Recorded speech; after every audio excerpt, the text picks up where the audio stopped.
ಹಾಲಿವುಡ್ನ ಪ್ರತಿಷ್ಠಿತ ಆಸ್ಕರ್ ಪ್ರಶಸ್ತಿ ಸಮಾರಂಭದಲ್ಲಿ ಈ ಬಾರಿ ಅತ್ಯುತ್ತಮ ನಟ ಪ್ರಶಸ್ತಿಯನ್ನ ಸಿನ್ನರ್ಸ್ ಚಿತ್ರದ ನಟನೆಗಾಗಿ ಮೈಕಲ್ ಬಿ ಜೋರ್ಡಾನ್ ಪಡೆದಿದ್ದಾರೆ. ಈ ವಿಭಾಗದಲ್ಲಿ ಟಿಮೋಥಿ ಚಾಲಾಮೆಟ್ ಅವರೊಂದಿಗೆ ತೀವ್ರ ಸ್ಪರ್ಧೆ ಇದ್ರೂ ಅಂತಿಮವಾಗಿ ಪ್ರಶಸ್ತಿ ಜೋರ್ಡಾನ್ ಪಾಲಾಯಿತು.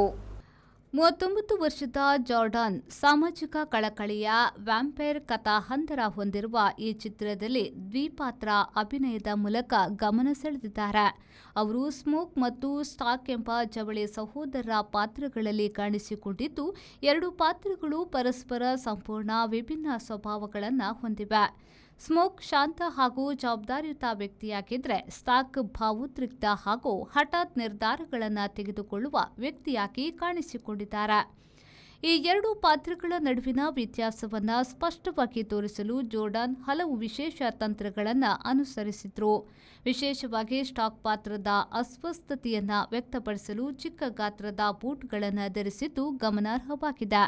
ಇದೇ ಮೊದಲ ಬಾರಿಗೆ ಆಸ್ಕರ್ಗೆ ನಾಮನಿರ್ದೇಶನಗೊಂಡ ಜೋರ್ಡಾನ್ ತಮ್ಮ ಮೊದಲ ಅವಕಾಶದಲ್ಲೇ ಪ್ರಶಸ್ತಿ ಗೆದ್ದು ಸಾಧನೆಯನ್ನ ಮಾಡಿದ್ದಾರೆ.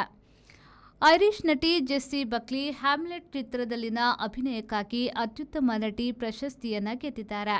ರಿಯಾಲಿಟಿ ಟಿವಿ ಕಾರ್ಯಕ್ರಮದ ಮೂಲಕ ವೃತ್ತಿ ಜೀವನ ಆರಂಭಿಸಿದ ಅವರು ಇದೀಗ ಆಸ್ಕರ್ ಪ್ರಶಸ್ತಿಯನ್ನ ತಮ್ಮದಾಗಿಸಿಕೊಂಡು ಹೊಸ ಮೈಲಿಗಲ್ಲು ಸಾಧಿಸಿದ್ದಾರೆ.